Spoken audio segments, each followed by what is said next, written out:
Hello दोस्तों, मैं हूँ साक्षी। अगर आपको अपनी लाइफ में पैसा, अमीरी, प्रॉस्पेरिटी को अट्रैक्ट करना है, तो आपको थिंक एंड ग्रो रिच के सीक्रेट्स जरूर पता होने चाहिए। 1908 में यूएस की इकोनॉमिक गिरावट पर थी। उस वक्त नेपोलियन हिल को किसी मैगजीन में राइटर का काम मिल जाता है और उसी सिलसिले में उन्हें एंड्रयू कार्नेगी से मिलने का मौका मिलता है।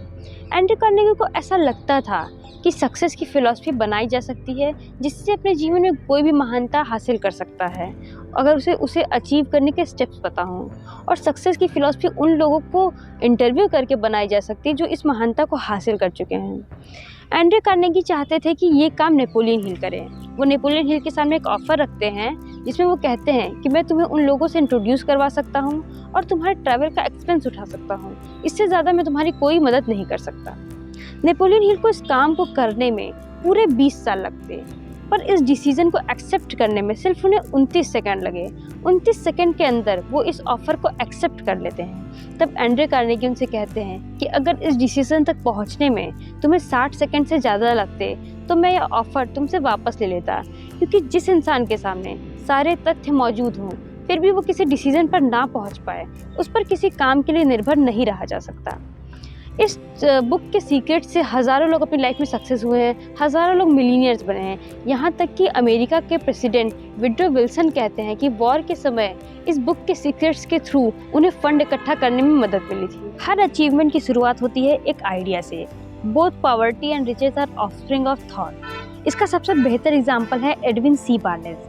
बार्नेस एडिसन के साथ बिजनेस करना चाहते थे, पर उनके सामने दो परेशानियां थी। पहली प्रॉब्लम ये थी कि वो एडिसन को जानते नहीं थे, और दूसरी प्रॉब्लम ये थी कि उनके पास इतने पैसे नहीं थे कि वो वेस्ट ऑरेंज जाकर एडिसन के ऑफिस को ढूंढे और उनके साथ कोई बिजनेस करें। पर वो बिल्कुल श्योर थे कि वो एक न एक दिन एडिसन के साथ बिजनेस जरूर करेंगे। 2 साल बाद वो एडिसन के ऑफिस में जाते हैं और उनके सामने अपना बिजनेस प्रपोजल रखते हैं, पर वहाँ उन्हें बिजनेस करने का मौका नहीं मिलता, पर उन्हें वहाँ जॉब करने की अपॉर्चुनिटी मिल जाती है। वहाँ जॉब करते हुए भी एडविन सी बार्नेस के दिमाग में सिर्फ एक ही चीज़ चल रही थी कि उन्हें एडिसन के साथ बिजनेस करना है।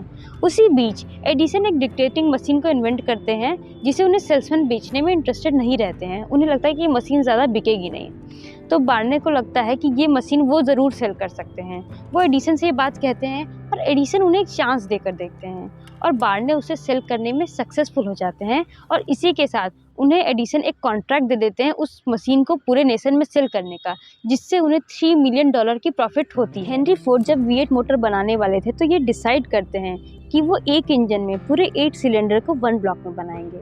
उनके इंजीनियर्स कहते हैं कि ये इम्पॉसिबल है, पर हेनरी फोर्ड कहते हैं कि चाहे जैसे हो पर ये करो। तो उनके इंजीनियर्स के पास उनके ऑर्डर मानने के अलावा कोई और ऑप्शन नहीं बचता।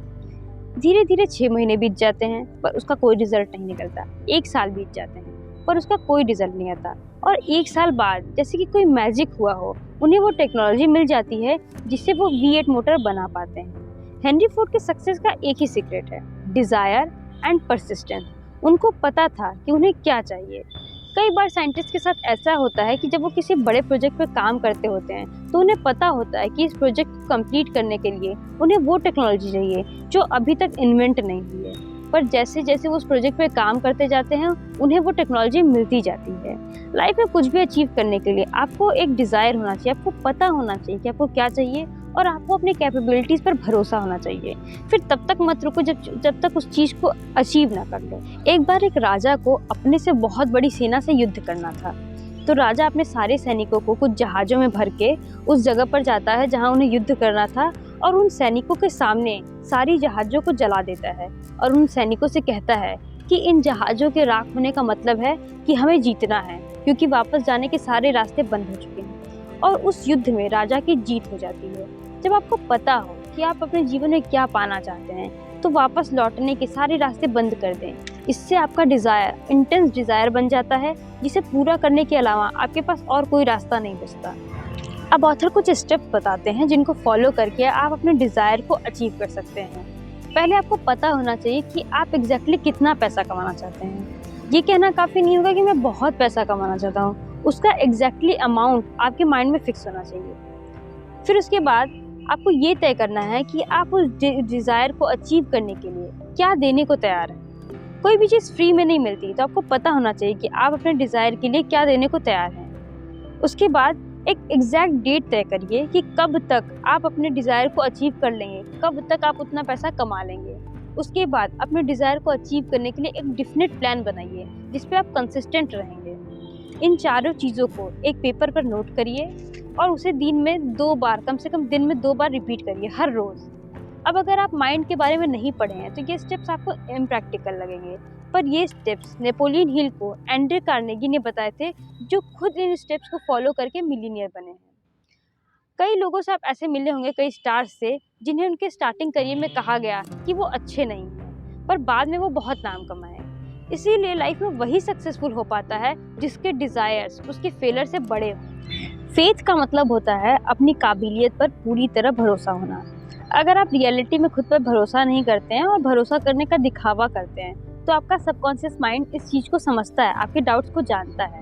हमारा सबकॉन्शियस माइंड रियलिटी और इमेजिनेशन में डिफरेंस नहीं कर पाता। इस पर एक रिसर्च की गई। एक बार कुछ बास्केटबॉल प्लेयर्स को 3 पार्ट्स में डिवाइड कर दिया गया और उनकी बास्केटबॉल प्ले करने की एबिलिटीज़ को चेक किया गया। अब इनमें से कुछ प्लेयर्स को एक ग्रुप बनाई गई जिनसे कहा गया कि वो डेली बास्केटबॉल की प्रैक्टिस ऐसे ही करते रहें। दूसरे ग्रुप से कहा गया कि वो ना बास्केटबॉल की प्रैक्टिस करें, ना बास्केटबॉल के बारे में सोचें। और तीसरे ग्रुप से कहा गया कि वो बास्केटबॉल की प्रैक्टिस को डेली डिटेल में विजुअलाइज करें। इस रिसर्च में पाया गया कि जो ग्रुप डेली प्रैक्टिस कर रहा था उसकी एबिलिटीज़ बढ़ गई थी, जो ग्रुप प्रैक्टिस करना छोड़ दिया था उसकी एबिलिटीज़ घट गई थी, और जो ग्रुप रेगुलर विजुअलाइज कर रहा था उसकी एबिलिटीज़ भी उतनी ही बड़ी थी जितना कि प्रैक्टिस करने वाले ग्रुप की बड़ी थी। तो हमारा सबकॉन्शियस माइंड हम जो भी कहते हैं उसे वो सच मान लेता है। वो उसमें डिफरेंस नहीं कर पाता है कि हम क्या इमेजिन कर रहे हैं और हम क्या रियलिटी में कर रहे हैं। फेथ आपके विचारों को जीवन देता है, शक्ति देता है। आप जो भी चीज़ अपने आप से बार बार रिपीट करते हैं वो धीरे धीरे आपकी रियलिटी बन जाता है। जनरल नॉलेज आपकी बहुत हेल्प नहीं करेगा। जनरल नॉलेज अक्सर यूनिवर्सिटीज़ के प्रोफेसर के पास पर्याप्त होती है, पर वो सबसे अमीर तो नहीं होते। स्पेशलाइज नॉलेज आपके डिज़ायर गोल को अचीव करने में आपकी बहुत हेल्प करेगा।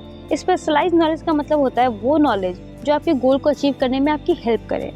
मैरियस एक सेल्स मैनेजर थी। जब वो देखती हैं कि जिसे उन्होंने ट्रेन किया है उसे उनके आगे प्रमोट किया जा रहा है तो वो अपनी जॉब को छोड़ देती हैं और स्पेशलाइज नॉलेज जुटाने लगती हैं जो कि एक बिज़नेस करने में उनकी हेल्प करेगी। उसके बाद वो एक ऐसा बिज़नेस प्लान लिखती हैं जो कि वुमेन्स को बिज़नेस करने में हेल्प करे। वो प्लान लिखते हुए उन्हें ऐसा रियलाइज़ होता है कि ये बिज़नेस प्लान उन्हें खुद बिज़नेस करने में मदद करेगा।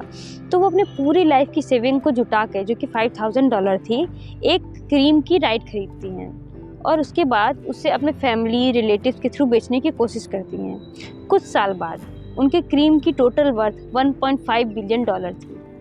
तो आप अपने स्पेशलाइज नॉलेज का यूज़ करके लाइफ में कोई भी सक्सेस अचीव कर सकते हैं। इमेजिनेशन वो जगह है जहाँ आप कुछ भी क्रिएट कर सकते हैं। एक कहावत है कि हम जो भी इमेजिन कर सकते हैं हम वो क्रिएट कर सकते हैं। इमेजिनेशन 2 टाइप का होता है, सिंथेटिक इमेजिनेशन और क्रिएटिव इमेजिनेशन। सिंथेटिक इमेजिनेशन वो होता है जब हम अपने कॉन्सेप्ट, आइडियाज़, एजुकेशन, ऑब्जर्वेशन को जोड़कर कोई नई चीज़ बनाने की कोशिश करते हैं, तो उसे कहते हैं सिंथेटिक इमेजिनेशन। क्रिएटिव इमेजिनेशन वो होता है जब हम अपने इनफाइनाइट इंटेलिजेंस का यूज़ करके कुछ क्रिएट करने की कोशिश करते हैं, तो उसे कहते हैं creative imagination. Creative imagination automatically होता है जब हमारा कॉन्शियस माइंड मोटिवेटेड होता है, एनर्जाइज्ड होता है किसी गोल को अचीव करने के लिए। तब सिंथेटिक इमेजिनेशन का सबसे बेहतर एग्जाम्पल है थॉमस एडिसन। थॉमस एडिसन 10,000 बार कोशिश करके फेल हो चुके थे, पर वो लाइट प्रोड्यूस नहीं कर पा रहे थे। उन्हें पता था कि जब हम किसी वायर को हीट करते हैं, इलेक्ट्रिसिटी के थ्रू अगर आप किसी वायर को हीट करते हैं तो लाइट प्रोड्यूस हो सकती है, पर इतनी इंटेंस हीट की वजह से वो वायर जल जाता और लाइट बहुत कम टाइम के लिए प्रोड्यूस हो पाती। तो वो एक चीज़ ऑब्जर्व करते हैं कि जब लकड़ी को जलाकर चारकोल बनाया जाता है तो उसे मिट्टी से ढक दिया जाता है, जिससे उतनी ही एयर पास होती है जिससे कि वो लकड़ी सुलगती रहे और आग ना जले। इसी चीज़ का यूज़ करके वो एक बॉटल में वायर को डालते हैं और उससे सारा एयर पास कर लेते हैं, एयर सारा निकाल लेते हैं और उससे पहली बार एक ऐसा लाइट प्रोड्यूस होता है जो लगभग 8.5 घंटे तक जलता है। आगे की स्टोरी ये प्रूव कर देगी कि where there is a will there is a way. Doctor Gunsaulus जब अपने कॉलेज में पढ़ते थे तो उन्हें एजुकेशन सिस्टम में बहुत सारी कमियां नज़र आती थी और उन्हें लगता था कि वो इन कमियों को दूर कर सकते हैं। तो वो ये डिसाइड करते, वो अपना एक नया कॉलेज खोलने के लिए एक प्लान बनाते हैं और ये प्रोजेक्ट पूरा करने के लिए उन्हें $1 मिलियन की ज़रूरत थी। अब वो हर दिन दिन रात सोचते कि वो $1 मिलियन कैसे जुटाएंगे। धीरे धीरे 2 साल बीत जाते हैं और उनके पास पैसे नहीं आते। अगर कोई और होता उनकी जगह तो ये सपना क्विट कर देता, पर वो हर रोज़ इस बारे में सोचते हैं। एक दिन वो डिसाइड करते हैं कि मैं 2 साल से सिर्फ सोच रहा हूँ, इसके लिए कोई एक्शन नहीं लेता है। तो वो ये डिसीज़न लेते हैं कि मैं 1 हफ्ते के अंदर कैसे भी $1 मिलियन जुटाऊंगा। तो वे एक न्यूज़पेपर में एक ऐड देते हैं और लोगों को इनवाइट करते हैं अपना आइडिया बताने के लिए। जब वो अपना आइडिया लोगों से बताते हैं तो उनमें से एक बिजनेसमैन, जिसे उनकी बातों पर पूरा विश्वास हो जाता है और वो उन्हें $1 मिलियन देने के लिए तैयार हो जाता है। $1 मिलियन मिलने के बाद वो अपना कॉलेज बनाने का सपना पूरा कर पाते हैं। उस कॉलेज के बनने के पीछे एक आइडिया था और गन्सेलस का इंटेंस डिज़ायर था, जिसे वो 2 सालों से देख रहे थे। लेकिन जिस दिन वो इस डिसीजन पे पहुँचे कि मुझे 1 हफ्ते के अंदर $1 मिलियन जुटाना है, ये चीज़ उनके सपने को सच कर देता है। ये आइडियाज़ तब भी काम करते थे, आज भी काम करते हैं, बस आपको इन आइडियाज़ पे विश्वास करने की ज़रूरत है। डिज़ायर आपकी जर्नी की शुरुआत है। अगर आप किसी डिज़ायर को पूरा करना चाहते हैं तो उसके लिए वेल ऑर्गेनाइज्ड प्लान बनाएं। इसमें आपकी मदद कर सकता है मास्टरमाइंड अलायंस। इसका मतलब है 2 या 2 से अधिक लोग जो एक ग्रुप बनाकर अपने आप को टोटली डिवोट कर दे आपके डिज़ायर को अचीव करने में। ज़्यादातर लोग जो लाइफ में फेल होते हैं उनका सबसे बड़ा रीज़न होता है प्रोकास्टिनेशन। वो जल्दी किसी डिसीजन पर नहीं पहुंच पाते और उस अपने डिसीजन को बार बार बदलते रहते हैं। सक्सेसफुल लोग एक बार डिसीजन ले लेते हैं तो उसके बाद अपने डिसीजंस को नहीं बदलते। उन्हें किसी के ओपिनियन से फ़र्क नहीं पड़ता।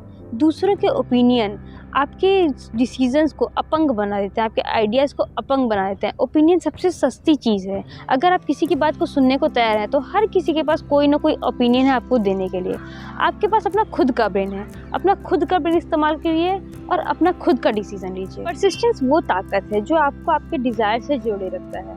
ज़्यादातर लोग एक बार फेल होने के बाद क्विट कर देते हैं, वो क्रिटिसिज्म नहीं झेल पाते हैं। ज़्यादातर लोग बिजनेस इसलिए स्टार्ट नहीं करते हैं कि अगर वो फेल हो गया तो उन्हें उस क्रिटिसिज्म को फेस करने का डर होता है, जिसकी वजह से वो कभी अपना बिजनेस स्टार्ट ही नहीं कर पाते।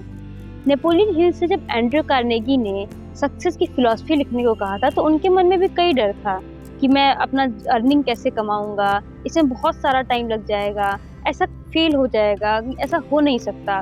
लेकिन अपने इन सारे डाउट्स को एक साइड में रख के उन्होंने सिर्फ इस पर्पस को पूरा करने की कोशिश की, जिसका रिजल्ट है कि हम आज ये बुक आपके साथ डिस्कस कर रहे हैं।